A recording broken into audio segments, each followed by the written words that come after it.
सहनावतु सहनौ भुनक्तु सह वीर्यं करवावहै तेजस्विनावधीतमस्तु मा विद्विषावहै। ओम शांति शांति शांति।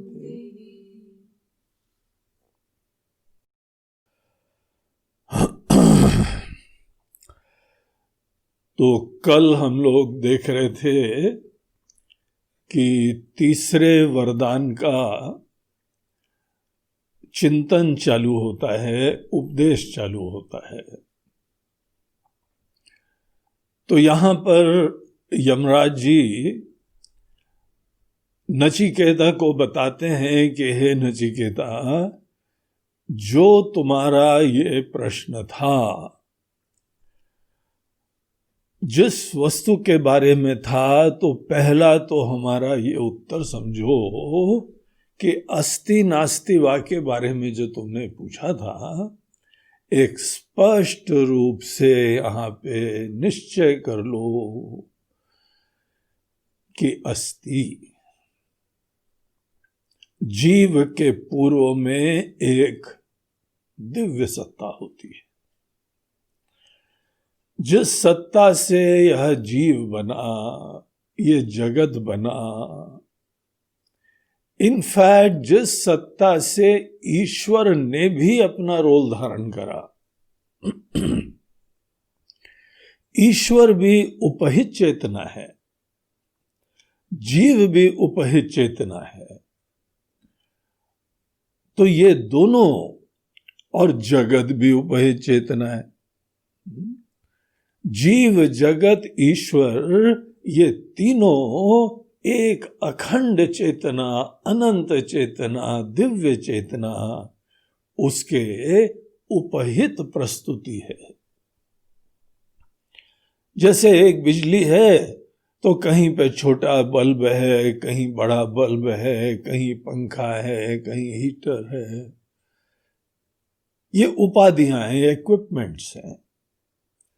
इन इक्विपमेंट्स, इन उपाधि, इन करणों के माध्यम से एक ही बिजली अभिव्यक्त होती है और विविध प्रकार से उसकी प्रस्तुति होती है। उसी प्रकार से आप समझिए कि पूरी दुनिया में एक ही दिव्य सत्ता है, अखंड सत्ता है, अनंत सत्ता है। और उसके बारे में यहां पर ये जो उत्तर चालू हुआ है, उससे सबसे पहली चीज क्या समझनी है कि अस्ति, ऐसा दिव्य तत्व विराजमान है। वो ही तत्व विविध प्रकार के उपाधियों से, करणों से मैनिफेस्ट हो रहा है। यहां पे जो एक जीव विराजमान है इस छोटे से मानवीय शरीर के अंदर, तो यहां पे जो अभिव्यक्त चेतना है, जो बात कर रही है, जो सुन रही है, जो सोच रही है, ये जो बोलने वाला, सुनने वाला, ये सब हमारी उपाधि में या आपकी उपाधि में, इसी को कहते हैं मैनिफेस्टेड कॉन्शियसनेस, उपहित चेतना। ईश्वर के अंदर भी जो हमको सर्वज्ञ, सर्वशक्तिमान आदि ये दिव्य जो है गुण दिखाई पड़ रहे हैं, वो ईश्वर की अत्यंत विशुद्ध, प्रधान, सात्विक उपाधि से वही चेतना अभिव्यक्त हो रही है। और वो ही तमोगुण प्रधान नाम रूपों में वही जगत की तरह से प्रस्तुत हो रही है। तो जब हम ये विविधता देखते हैं, सब लोगों के अंदर तो ये प्रश्न नहीं आता है, लेकिन इस समय हम लोग नचिकेता के प्रश्न और उसके उत्तर सुन रहे हैं। और हम लोगों ने उसके व्यक्तित्व की स्टडी करी, नचिकेता के चरित्र का हम लोगों ने अध्ययन करा, और यहां पे यही सुझाव दिया गया था कि हमको नचिकेता बनना चाहिए। वो प्रश्न हमारा प्रश्न हो जाए। ऐसे व्यक्ति के मन के अंदर एकदम ये बात स्पष्ट होती है कि कोई न कोई पीछे तत्व विराजमान है। सभी के अंदर से वही अभिव्यक्त हो रहा है तो उसकी अखंडता कभी बाधित नहीं होती है। सभी के अंदर से वही अभिव्यक्त हो रहा है तो वो सर्वव्यापी है। सभी के अंदर से वही अभिव्यक्त हो रहा है तो चिन्मयी है, जीवन तत्व रूपा है। इस तरीके से एक यहां पे दिव्य सत्ता विराजमान है और उसके बारे में हमारे मन में एक अस्तित्व की श्रद्धा दृढ़ होनी चाहिए। एक हम लोग को यहां पे नाम दिया जाता है कि वो उसको आइए हम लोग ओम की तरीके से संबोधित करें। जब हम ओम बोलते हैं तो अब आपका ध्यान उस चीज की तरफ जाना चाहिए। आपका ध्यान उपहित चेतना पे नहीं, यद्यपि समस्त उपहित चेतना के इन एंड थ्रू वही अभिव्यक्त हो रही है। इस समय हम बोल रहे हैं तो जो बोल रहा है वो तो उपहित चेतना है, लेकिन यहां पे चेतना मात्र को आप देखें तो वो अखंड है। इसी चेतना को आप उपहित रूप से देखिए तो वो खंडित है। तो हम लोग जितनी उपहित चेतना होती है, मैनिफेस्टेड कॉन्शियसनेस होती है, उन सब में ब्रह्म का, ओम का स्मरण कर सकते, श्रद्धा रख सकते हैं। हां, हमारा काम केवल श्रद्धा रखना नहीं है। यद्यपि श्रद्धा रखने से हमारी यात्रा प्रारंभ होती है। हमको ओम के अस्तित्व के बारे में, ब्रह्म के अस्तित्व के बारे में बहुत तीव्र श्रद्धा, विश्वास होना चाहिए। देखिए, श्रद्धा ऐसी चीज होती है कि आप नहीं देखें तो भी उसके होने का अनुभव होने लगता है। रविंद्रनाथ टैगोर जी ने बोला कि श्रद्धा वो चीज है जिसके वजह से सवेरे भोर होते चिड़िया गुणगान गाने लगती है, चहकने लगती है। अभी सूर्य उदय नहीं हुआ, लेकिन सूर्य उदय की खुशियों का गुणगान चालू हो गया। एज दो उसने सूर्य के अस्तित्व को इतना स्पष्टता से निश्चय करा है कि उसको तो दिखने ही लगा है। ओम के अभ्यास के द्वारा ओम का चिंतन करिए, मनन करिए, स्मरण करिए, ध्यान करिए, जप करिए। ओम शब्द से इसको सिद्ध करना होता है। कैसे सिद्ध करते हैं हम लोग ओम रूपी मंत्र को? जब भी आप ओम का उच्चारण करें तो आपके मन में समस्त दुनिया की अधिष्ठान स्वरूप अखंड अनंत सत्ता का स्मरण आ जाए।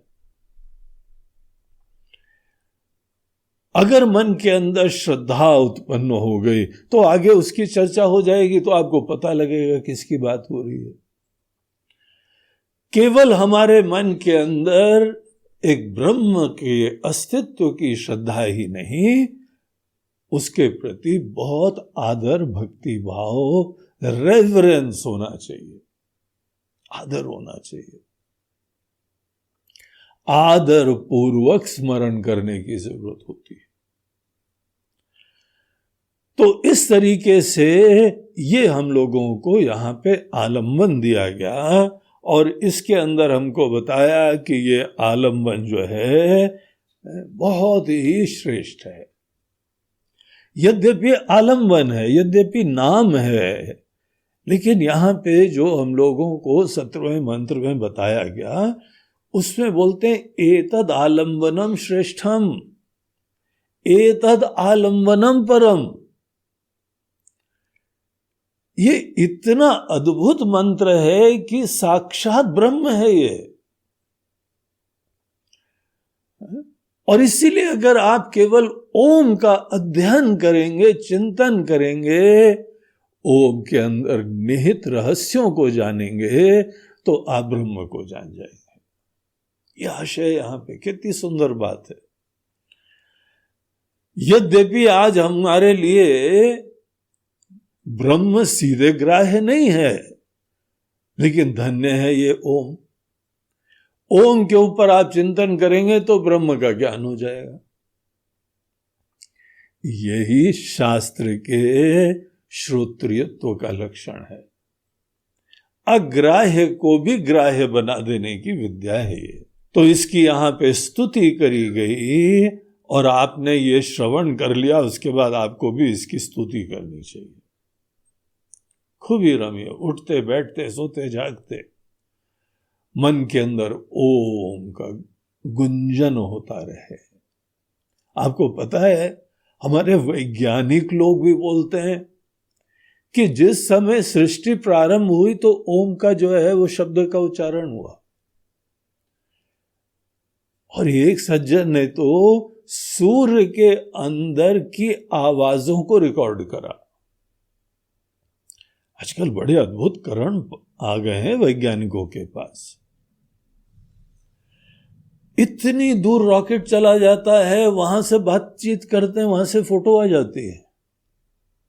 देखा ना आपने, हम लोग का मंगलयान गया था तो मंगल की फोटो हमारे पास यहां आ गई। यहां से मंगल एक छोटे तारे जैसा दिखाई पड़ता है, और यहां से मंगलयान गया वो तो तिनका भर का है। मंगल के ही साइज के अनुपात में तो कितना छोटा है। धन्य है ये टेक्नोलॉजीज जो वहां की फोटो हमको यहां भेज रही, वीडियो भेज रही। तो एक ऐसा इन्होंने करण बनाया कि बहुत हाई फ्रीक्वेंसी का साउंड, जो हमारे कान उसको सुन नहीं सकते हैं। हम लोग के कान एक पर्टिकुलर फ्रीक्वेंसी के अंदर का साउंड ही सुन सकते हैं। तो उन्होंने एक ऐसी मशीन बनाई कि बहुत सूक्ष्म जो है वह उसके वेवलेंथ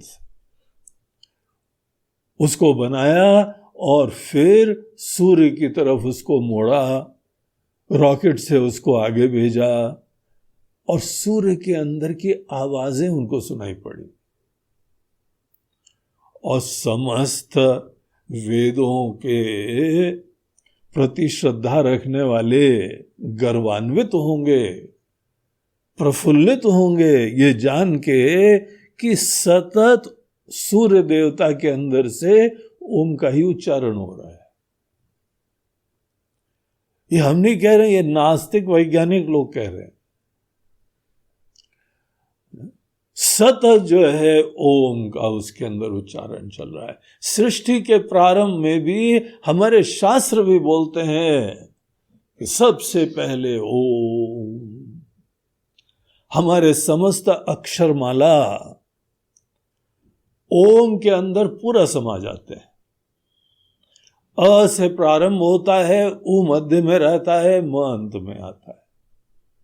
आ बोला मुंह खुला, म बोला मुंह बंद हुआ। म में अ नहीं जोड़ते हैं, केवल पूरे अक्षर सब इसके अंदर आ गए। और जितने अक्षर हैं उन्हीं से शब्द बनते हैं, उन्हीं से नाम बनते हैं, और समस्त नाम किसी न किसी रूप के लिए विधान बनते हैं। तो ये जो ओम है पूरी दुनिया समा जाती है इसमें। और मूल रूप से किसका सूचक है? ये मूल रूप से अनंत अखंड चिन्मयी सत्ता का सूचक है।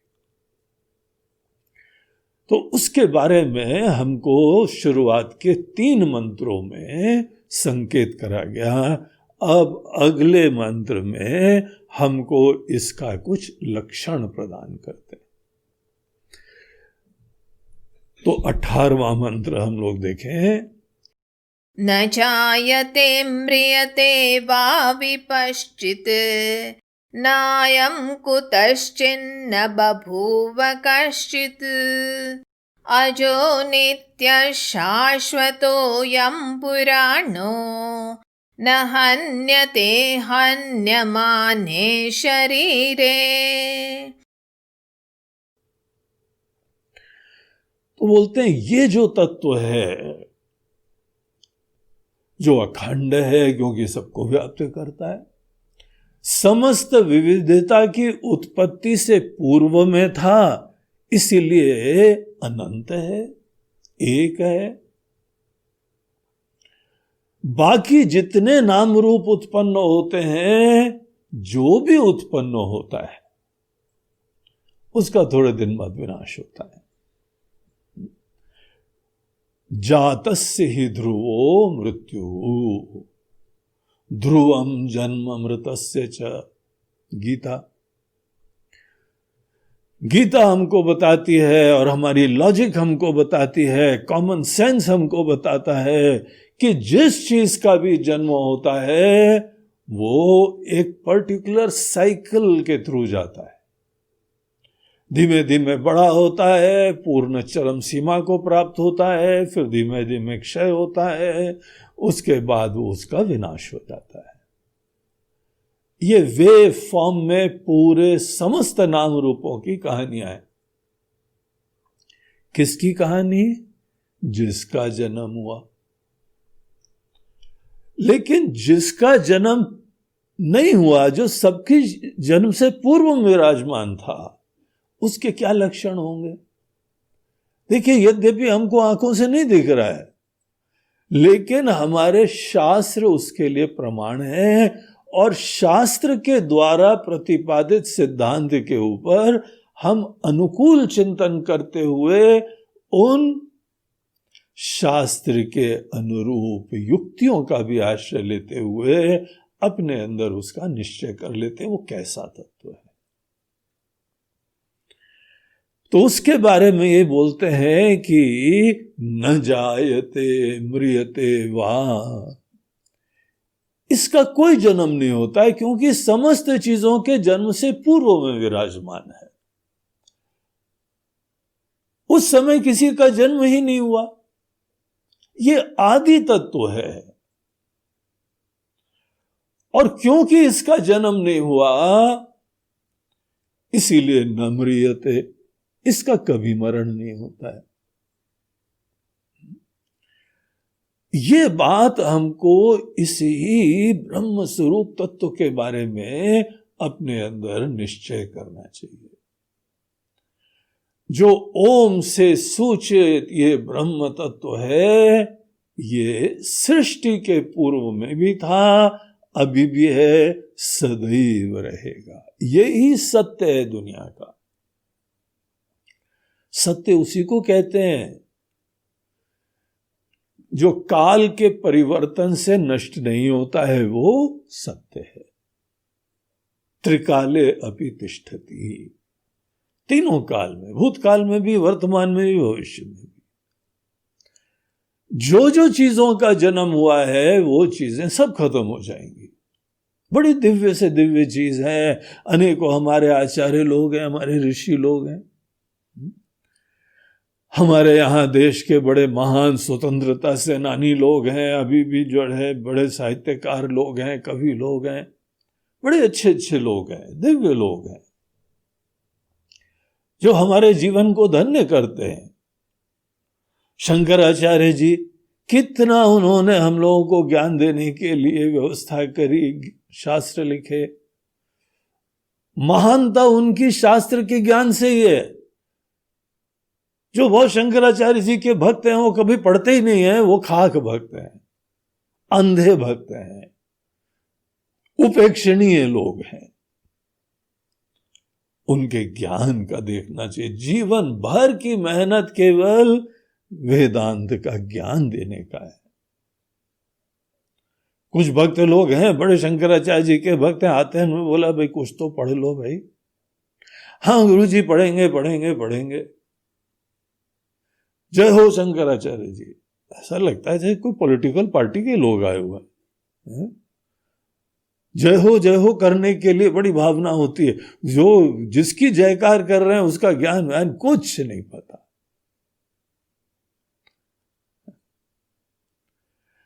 ऐसे महान से महान लोग आए जो कि हम लोगों को इतना सुंदर ज्ञान देते हैं, लेकिन उनका आविर्भाव हुआ, उनका तिरोभाव हुआ। और क्योंकि वो जन्म रहते रहते अपने आप को ये अखंड चेतना जानने लगे, इसीलिए वो अमृत स्वरूप हो गए। शरीर चले जाएगा, शरीर का ज्यादा महत्व जो है वो नहीं देना चाहिए। अज्ञानी जब तक रहते हैं तब तक शरीर का महत्व होता है। आपका जन्मदिन कौन सा है? एक सज्जन ने हमसे पूछा, गुरुजी आपका कौन सा जन्मदिन है और जन्म का टाइम क्या है? अब ऐसे व्यक्ति को क्या बताएं कि यार तुम्हारे सामने, हे भैंस, तुम्हारे सामने हम कितने सालों से बीन बजा रहे हैं, तुमको कुछ समझ में आ रहा है क्या? ये प्रश्न पूछ के तुम हमारा अपमान कर रहे हो, हमारी शिक्षा का अपमान कर रहे हो कि अपनी जड़ता का परिचय दे रहे हो।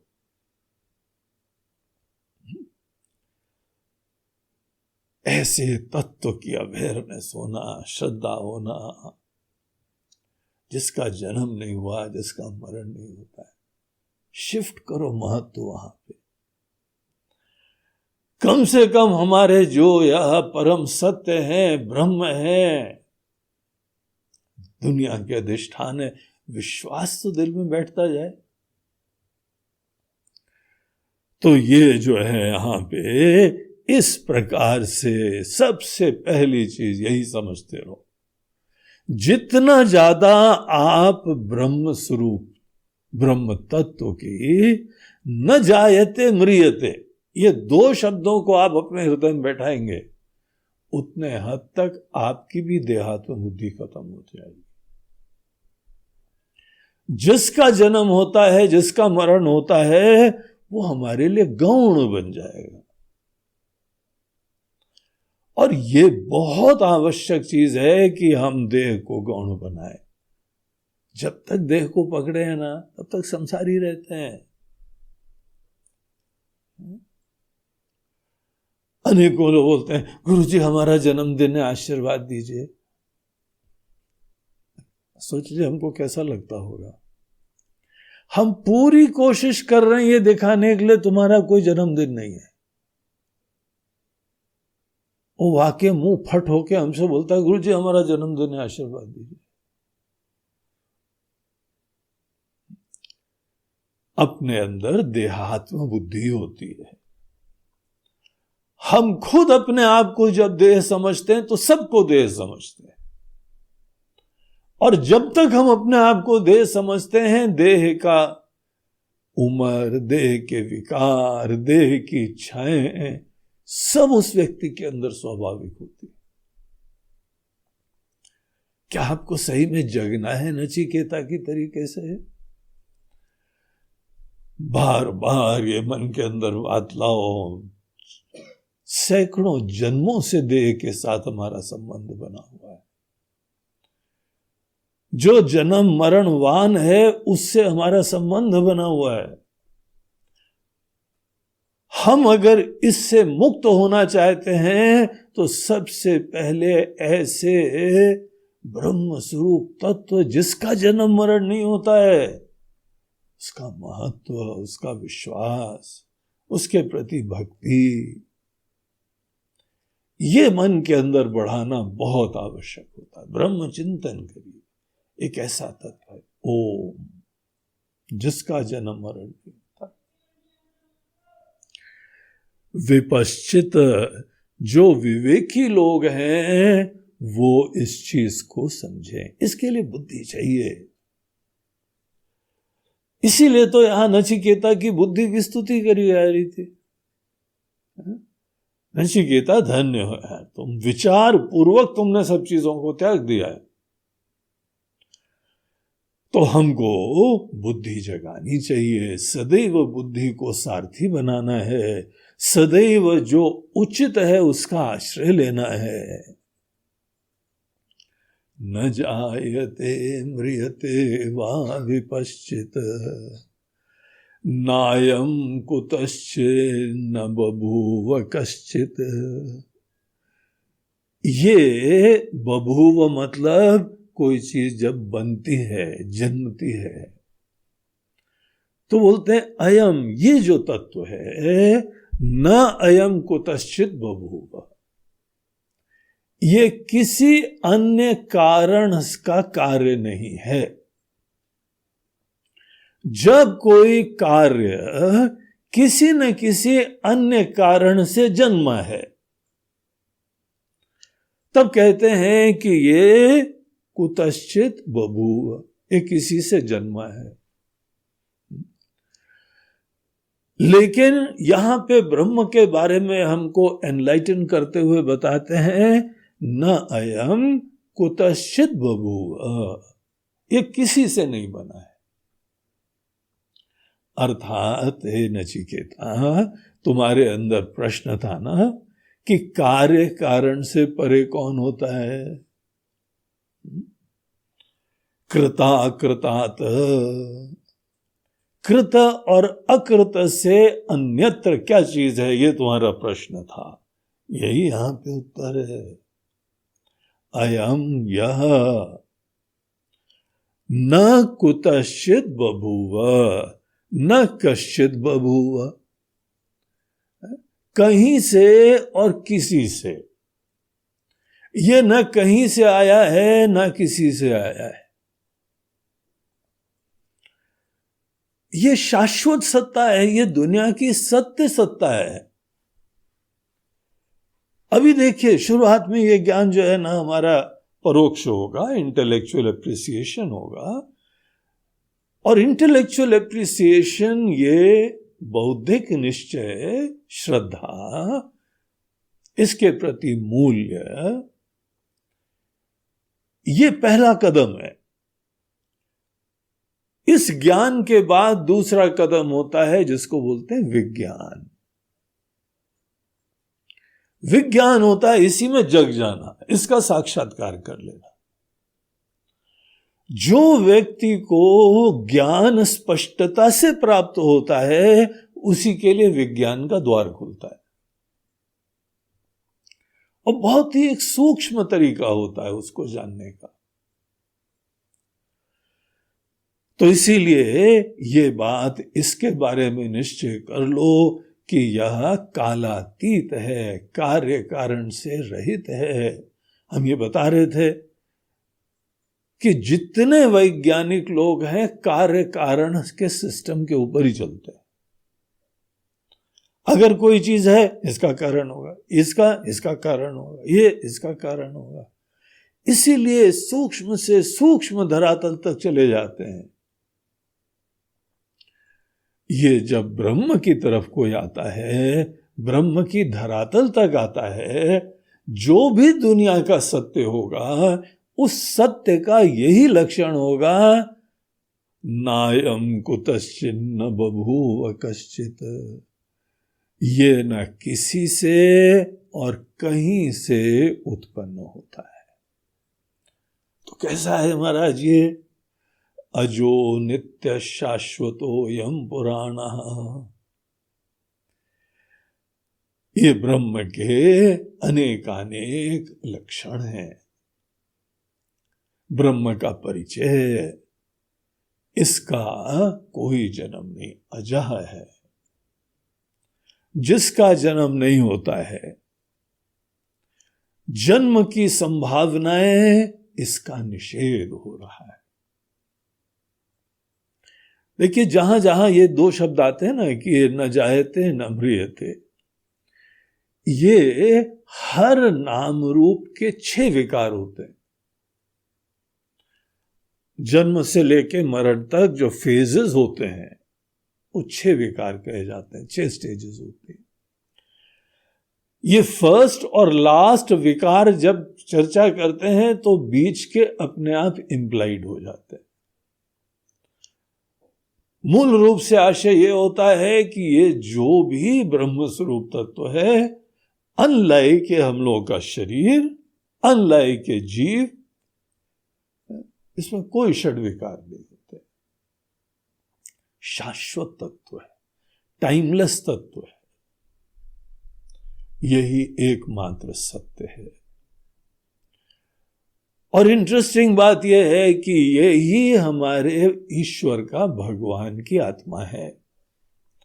आपने सोचा कि जब भगवान शंकर बैठ के जो है ध्यान करते हैं तो किसका ध्यान करते होंगे? उपहित चेतना अनुपहित चेतना का ध्यान करती है। ईश्वर अपने इस अखंड अनंत ब्रह्म स्वरूपता का ध्यान करते हैं, उसमें रमते। कोई देवताओं को प्रॉब्लम होती है, आके भगवान को जगाते हैं, भगवान फिर अपना ध्यान हटा लेते हैं। तो हाँ भाई, क्या तुम लोगों को प्रॉब्लम है? हे नाम रूपधारी, कौन सा लफड़ा करा तुमने यहाँ पे? पहले लफड़ा करते हो, फिर सुलझा नहीं पाते हो, फिर हमको समाधि से जगाते हो आके।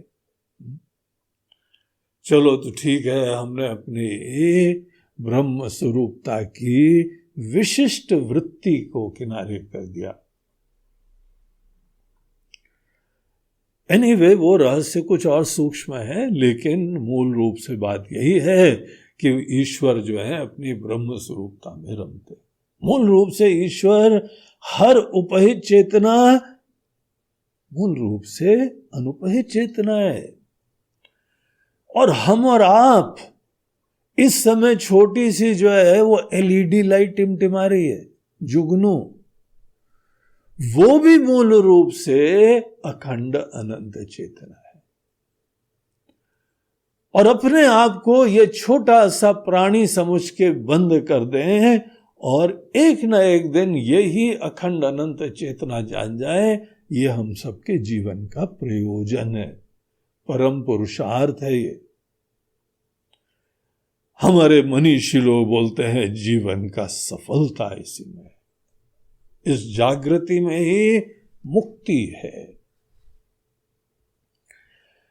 तो ये अजन्मा, अजो, नित्य, सदैव बना रहने वाला, शाश्वत जो चीज, ये विविध प्रकार के शब्द हैं कालातीत बताने के लिए।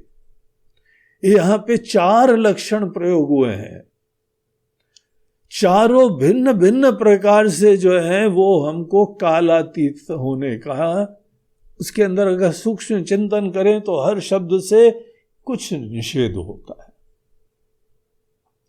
लेकिन हमारा जन्म नहीं है, हम नित्य हैं, हम शाश्वत हैं, हम पुराण हैं। सब कालातीत शब्द के लक्षण होते हैं। पुराण बोलते हैं जैसे पहला था वैसे ही इस समय भी फ्रेश विराजमान है, पुरा एव नवः। जैसे पुराना था ये कभी वृद्ध होता ही नहीं है, एवर फ्रेश। इसीलिए जो ब्रह्म स्वरूपता में जग जाते हैं ना,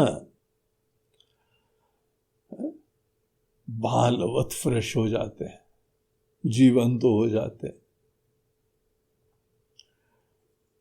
तो जैसे पहले जो है जीवंत थे वैसे ही जीवंतता पुनः इनके अंदर दिखने लगती है। और जितने पुराण हैं हम लोग के, उसके ग्रंथों का नाम ही, उन समस्त साहित्य का नाम ही पुराण रखा गया है। भागवत पुराण, शिव पुराण। पुराण मतलब एक हमको ऐसा इतिहास बताते हैं, पुरानी बात बताते हैं और बाद में बताते हैं कि वो अभी भी यही विराजमान है। इस समय भी जैसे पुराने थे वैसे ही फ्रेश, नए अभी भी विराजमान है। और एक यहां अंतिम लाइन में देखिए क्या बोलते हैं, न हन्यते हन्यमाने शरीरे।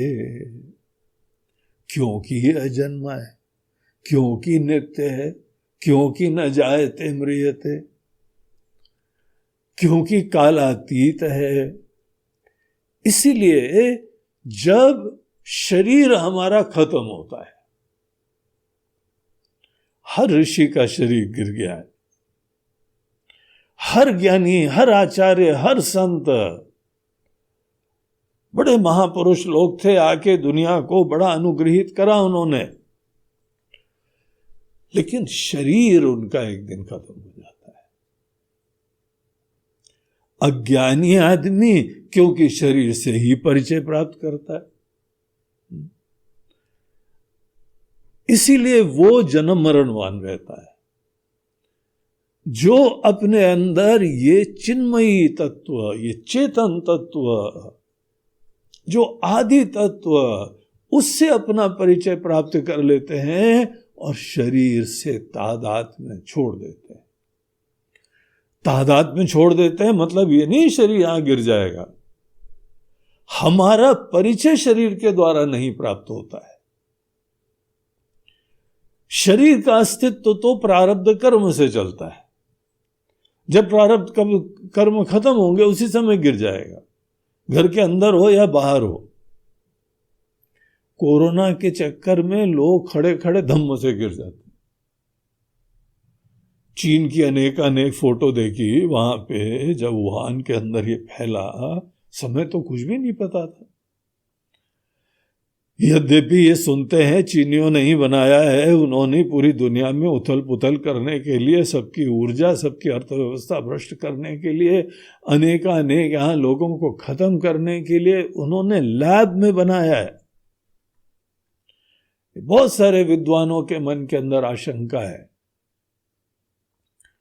लेकिन वो वहां जाके पूरा रिसर्च करने ही नहीं देता है, शोध करने ही नहीं देता है, इसीलिए सबके मन के अंदर ये कल्पना मात्र रह गई है।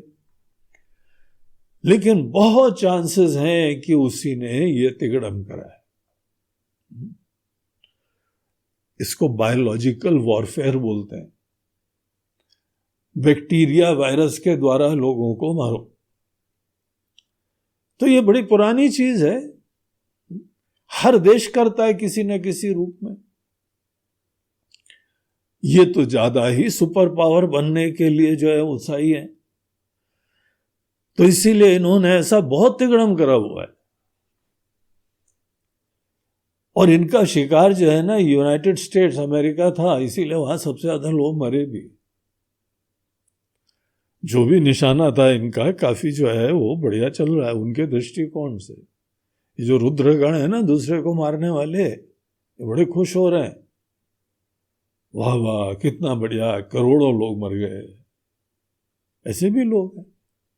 आप सबकी प्रार्थना है कि भगवान सर्वे भवन्तु सुखिनः, सर्वे सन्तु निरामया, सब सुखी रहें, सब निरोगी हो। और ऐसे यहाँ पे दुनिया में सैंपल विराजमान है, तो बोलते हैं ज्यादा से ज्यादा मरे हैं, ज्यादा से यहाँ से भीड़ कम हो। पहले पॉपुलेशन बढ़ा लेते हैं, फिर पॉपुलेशन कम करने के लिए ऐसे तरीके अपनाते हैं। एनीवे, ये जो भी अनेक लोग हैं, जब कोई मरता है तो किसको मृत्यु बोलते हैं? सामान्य मृत्यु तो ये होती है कि जब जीव एक स्थूल शरीर छोड़ देता है, फिर दोबारा इस शरीर में नहीं आए, इसको मृत्यु बोलते हैं।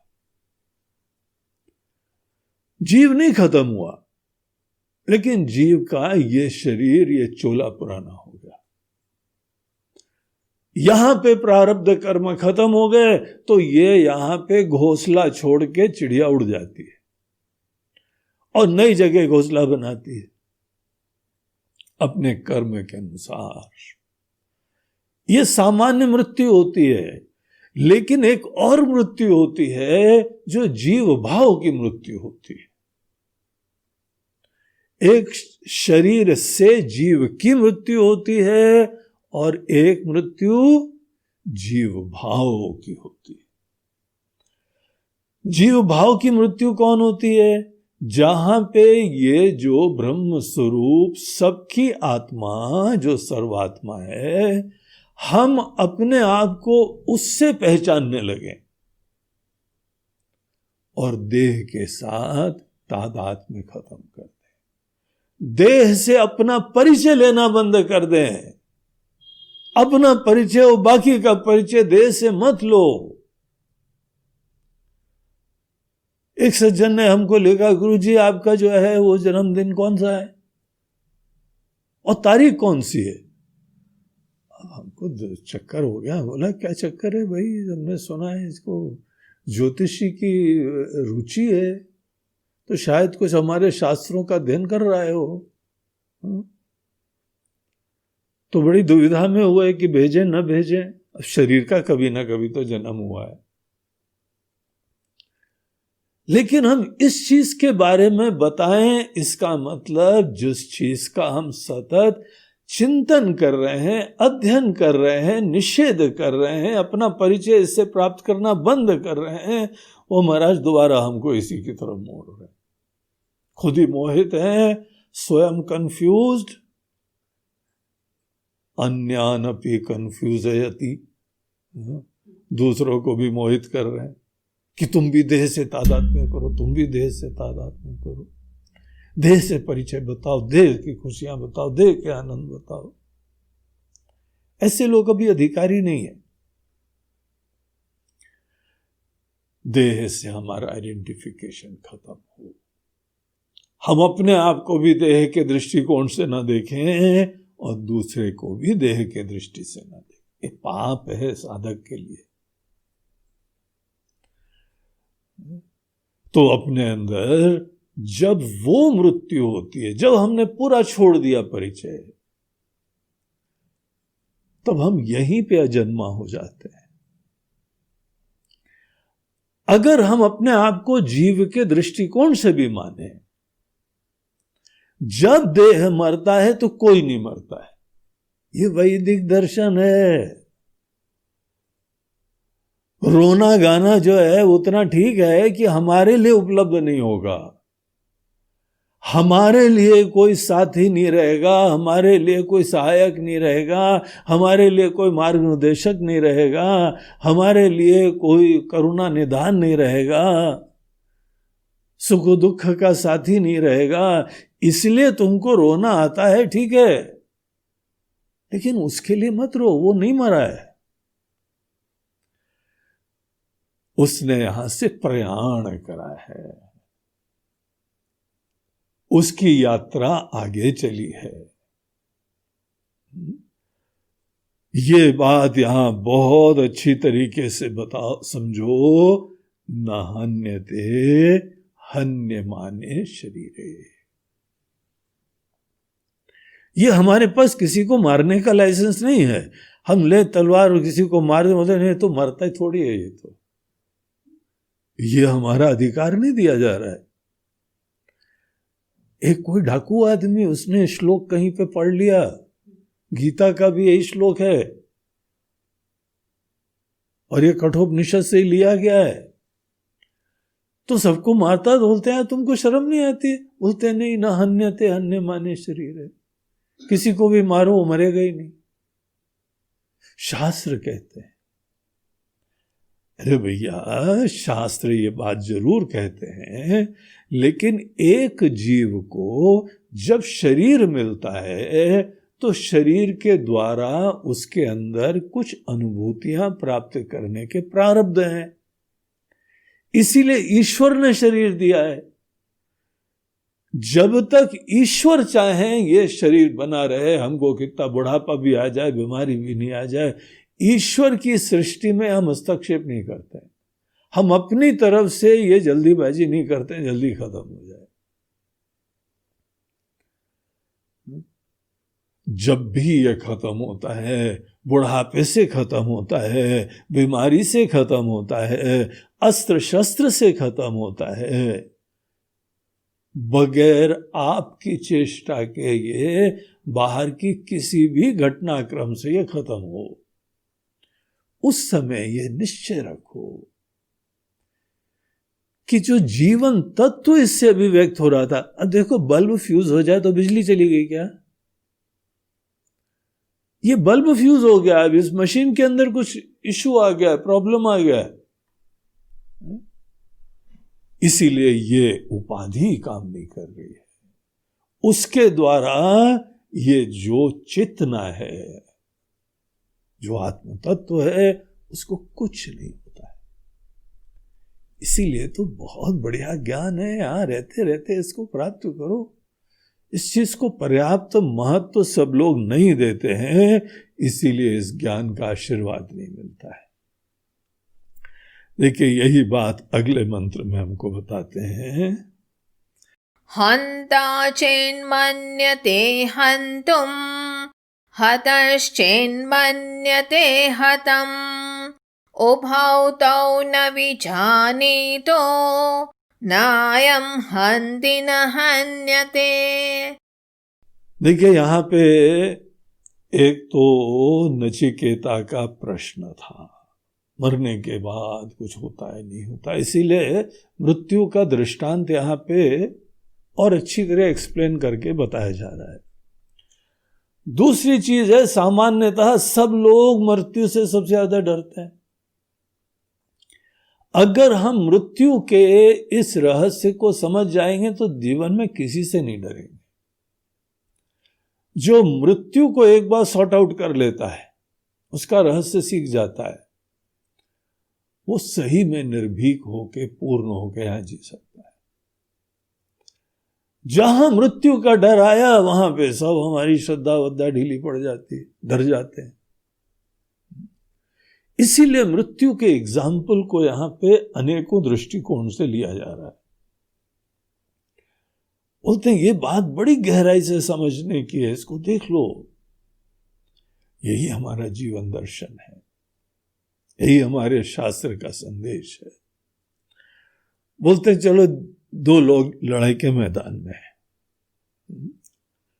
यही चीज हमें बताई गीता के अंदर भी 2nd चैप्टर में ये श्लोक आते हैं। इसीलिए कहा जाता है कठोपनिषद गीता की माता जी है, गीता की जननी है, गीता की प्रेरक है। अनेकों जो है एज इट इज उठा के मंत्र वहां रख लिए। तो जब उन्हीं की संतान है तो अपने ही जो है जननी जनक से कुछ चीज लेना कोई गड़बड़ थोड़ी है। तो यहां बोलते हैं कि देखो लड़ाई के मैदान में एक मारने वाला है और दूसरा मर रहा है। अर्जुन को क्या शौक था, अरे महाराज जी है भगवान, हम कहां पे अपने पितामह, अपने बाबा जी, अपने गुरुदेव, इनके ऊपर हाथ भी कैसे उठाएं? ये हमारा कल्चर, हमारी संस्कृति नहीं है। और अगर वो हमारे द्वारा मर गए, चलो वो वृद्ध हैं, उनके ही ज्ञान के द्वारा हम सक्षम भी हुए हैं, समर्थ भी हुए हैं, और अभी थोड़े जवान हैं उनकी अपेक्षा। इसीलिए हम उनको जो है युद्ध में अगर परास्त कर दें, हमारे हाथों से वो मर जाएंगे, तो हमारा तो जो है सिंहासन उनके खून से लथपथ होगा। हम कैसे उस सिंहासन में बैठ के अपना जो है राज्य कर पाएंगे? सदैव हमको याद आएगा कि ये सिंहासन हमको किस कीमत पे मिला है। अपने भीष्म पितामह जी को मार के अपने हाथों से, अपने गुरुदेव द्रोणाचार्य जी को और अनेकों परिवार के स्वजनों को, कितने सारे लड़ाई में लोगों को, सबको मार के ये हमको मिला है। ये यहां के लोगों में विचार आता है, चीनी लोगों में थोड़ी आता है। कोरोना से सबको मार रहे हैं, उनको तो कोई फर्क नहीं पड़ रहा है। वो बोल रहे हैं हाँ चारों तरफ उथल पुथल हो गई, हमको जो है मार्ग प्रशस्त हो रहा है सुपर पावर बनने का। उनके ये सपने चल रहे हैं। लेकिन अर्जुन के मन के अंदर ये बात आ रही थी, हम मारने वाले हैं और ये मर जाएंगे। इसके संदर्भ में यमराज जी यहां बोलते हैं हंता चेत। हंता मतलब किसी को मारने वाला, हनन करने वाला। हंता, कर्ता, ज्ञाता, दृष्टा। तो जो मारने का काम करने वाला है, ऊपर से हमको क्या दिख रहा है? किसी ने अपने धनुष बाण उठाए और तलवार उठाई, भाला उठाया, या आजकल के हिसाब से कोई बंदूक उठाई, राइफल उठाई, मिसाइल उठाई और दूसरे के ऊपर दाग दी। दूसरा हमको यहां पे शरीर उसका गायब हो गया, मर गया बेचारा, निष्प्राण होके गिर गया। अब देखिए, ऊपर से कोई मारने वाला भी है और ऊपर से कोई मरने वाला भी है। उपाधि के दृष्टिकोण से यहां पे कुछ जन्मता भी है, कुछ वृद्धि को प्राप्त होता है, क्षय को प्राप्त होता है और विनाश को प्राप्त होता है। एक यहां पे हंता है, उसके मन के अंदर विकार आता है, क्रोध आता है, आक्रोश आता है, द्वेष आता है, और जाके वो किसी को जो है निर्दयता से खत्म कर देता है। अभी आजकल पूरे टीवी के अंदर एक चल रहा है ना कांड, सुशांत सिंह राजपूत। उसको अनेकों लोगों ने यही सीबीआई वगैरह संभावना पे विचार कर रही है कि उसकी हत्या हुई। आत्महत्या की कोई संभावना दिखती नहीं है यहाँ पे। और हत्या में भी अब तो संकेत भी मिलने लगे हैं कि कौन हत्यारे लोग हैं और कहां से आए थे। उनके छत पे सीबीआई 3 बार गई, वहां से पानी की टंकी के पास से पाइप उसकी खिड़की के पास आ रहा था, सब उसकी वीडियोग्राफी करी, और यहां से एंट्री हुई, उसकी खिड़की विड़की खोल के रखी हुई होगी। अंदर भी कुछ लोग थे उनके सहायता करने वाले।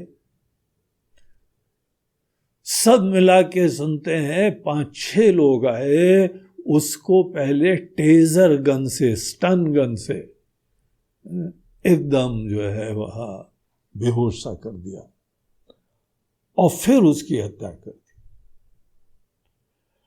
तो हत्या करने वाला भी है, हत्या करे जाने वाला व्यक्ति भी है। जब कोई हत्यारा होता है तो उसके मन के अंदर मन के पूरे विकार चालू होते हैं। जैसे कामना के पूरी एक इतिहास होता है ना, धीमे धीमे कामना होती है और तीव्र कामना हो जाती है, फिर जाके हम कोई कामना की पूर्ति के लिए प्रवृत्त होते हैं। उसी तरह जो हंता बनता है, एक उसके मन के अंदर की एक प्रक्रिया होती है, ये वृत्ति आती है, द्वेष आता है, क्रोध आता है। और कोई प्रोफेशनल किलर्स होते हैं, उनको तो बता दिया जाता है, वो बड़े निर्दयता वाले होते हैं, मतलब इसको मारना है, उसको सुपाड़ी उपाड़ी दी जाती है, तो जाके सीधे उसको निर्दयता से मार देता है, उसको कोई भावना नहीं आती। लेकिन उनकी ट्रेनिंग होती है, बोलते तुम्हारे मन में भावना नहीं आनी चाहिए, तुम जहां देखो किसी को इसको मारना है, इनको जड़ बनाया जाता है, संवेदना विहीन बनाया जाता है और अस्त्र शस्त्र में पारंगत करा जाता है। तो वो जाते हैं, किसी को मारते हैं, या कोई द्वेष से मारता है, कोई क्रोध से मारता है। हंता बनने की मन में एक प्रक्रिया होती है। तो ये मन के अंदर तो घटना होती है, हमारे सामाजिक व्यवस्था के दृष्टिकोण से बड़ा घोर पाप है। हर जो है राजा, हर धर्म के शास्त्र इसको दंडित करवाता है, फांसी इसको मिलती है। लेकिन यहां पे हम लोग एक तात्विक चिंतन कर रहे हैं। जो ये हंता बनता है, हंता कौन होता है? मन के अंदर हिंसक वृत्ति, उसको जब चेतना अनुग्रहित करती है तब कोई हंता बनता है। जैसे कर्ता हम कब होते हैं?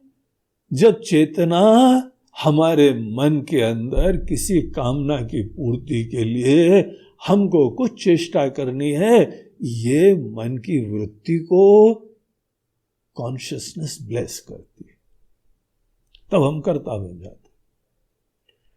दृष्टा होते हैं, श्रोता होते हैं, मनता होते हैं, विज्ञाता होते हैं, ध्याता होते हैं।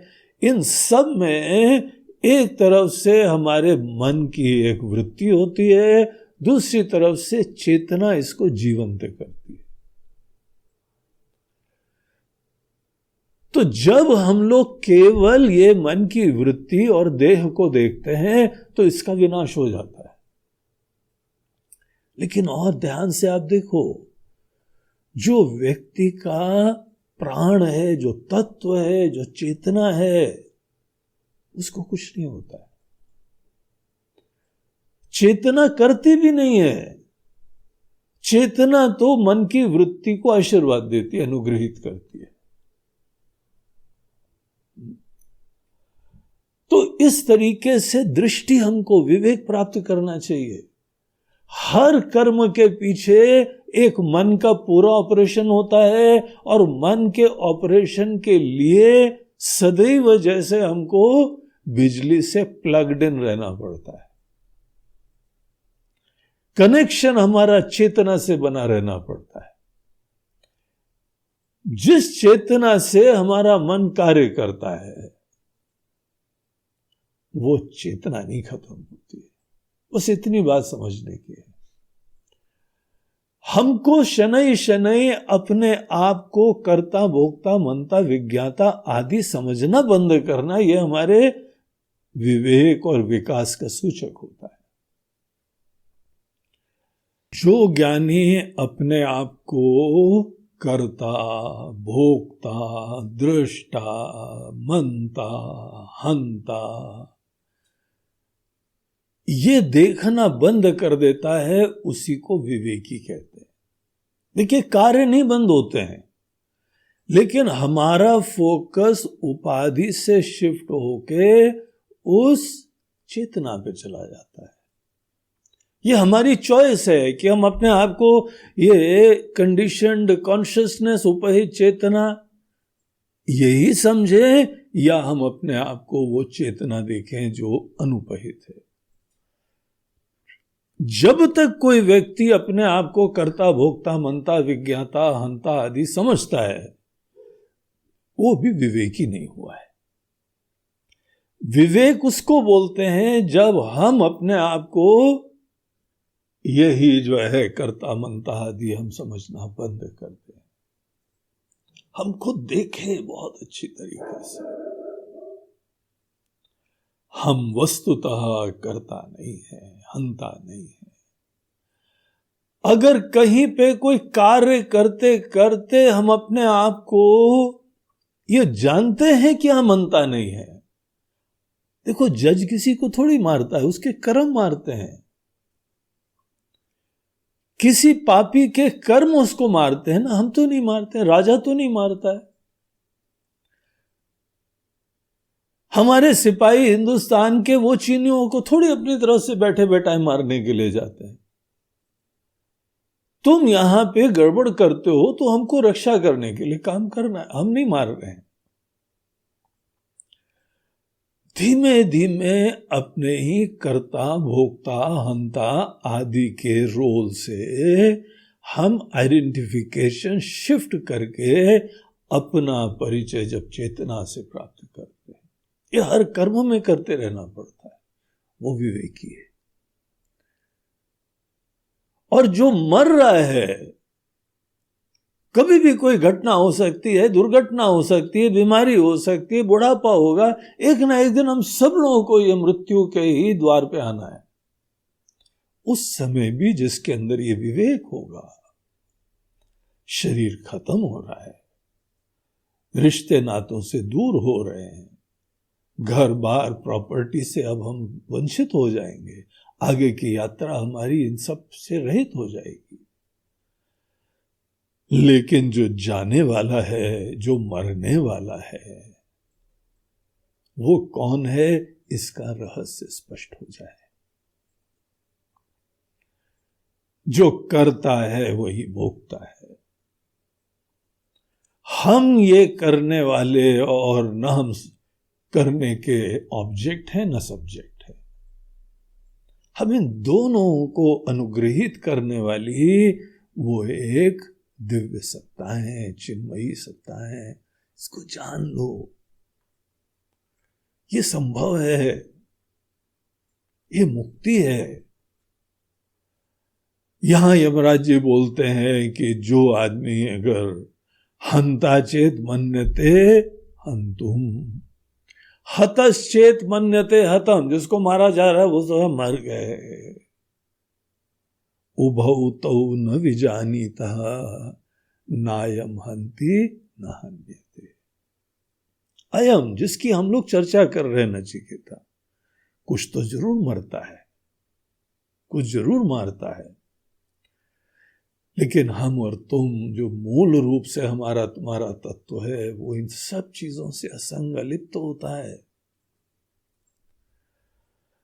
हमारे दैनंदिन कर्मों के इन थ्रू वो विराजमान है।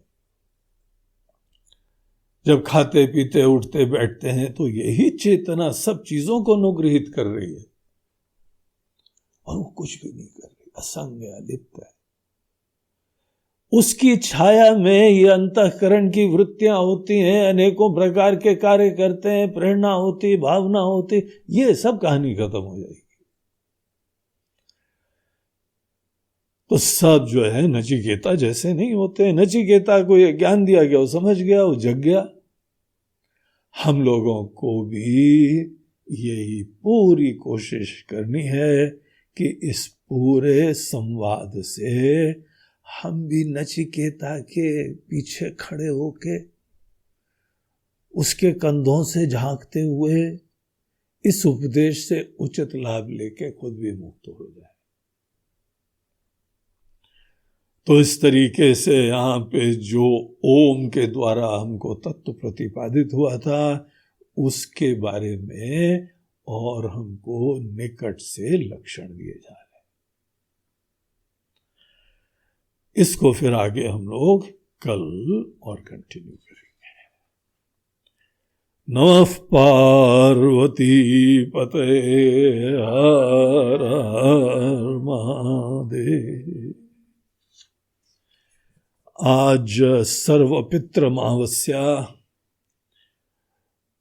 का बड़ा विशेष दिन है। 15 दिन का ये पितृपक्ष का आज अंतिम दिन है, और उस दिन यहाँ पे इस दिन कोई भी श्राद्ध करता है, पितरों को स्मरण करता है। आपको पता हो नहीं पता हो, इस दिन श्राद्ध सबकी सफल होती है। एक सज्जन, उनको अपने दादाजी के श्राद्ध का स्मरण था, उन्होंने आज के लिए ये निवेदन करा है। यहाँ पे इंदौर के सुनील कुमार गर्ग जी, उनके दादाजी स्वर्गीय गोपाल दास कुचामनिया, तो गोपाल दास कुचामनिया जी का आज जो है श्राद्ध वो संपन्न हो रहा है। ये लोग पूजा भी करते हैं। यहाँ पर आश्रम में भी हम लोग जिसका जिसका श्राद्ध और श्रद्धांजलि है, पुण्यतिथि है, सबके हमारे आश्रम में भी पूजा होती है। और इसके अलावा 3 लोग जो हैं विशेष रूप से श्रद्धांजलि अपने दिवंगत पितरों को प्रदान कर रहे हैं। तो यहाँ सतीश शर्मा जी और समस्त शर्मा परिवार अपने दिवंगत पितरों को नमन कर रहे हैं, श्रद्धा से प्रणाम कर रहे हैं, उनके आशीर्वाद की प्रार्थना कर रहे हैं। सतीश शर्मा परिवार ये बम्बई निवासी हैं, बड़े धर्मनिष्ठ और हमारे परिचित आत्मीय लोग हैं। वो भी अपने पितरों को प्रणाम कर रहे हैं। फिर यहाँ पे एक साधु शरण जी हैं लखनऊ के।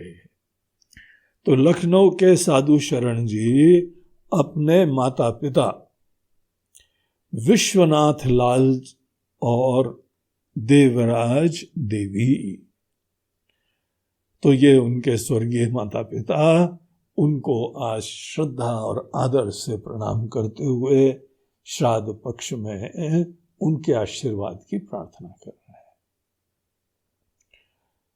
उनके माता पिता भी, इनके समस्त पितृ लोग भी जहां पर भी हों, सुखी रहें, ईश्वर की कृपा के पात्र बने रहें और अपने यहाँ स्वजनों के ऊपर आशीर्वाद की वृष्टि करते रहें।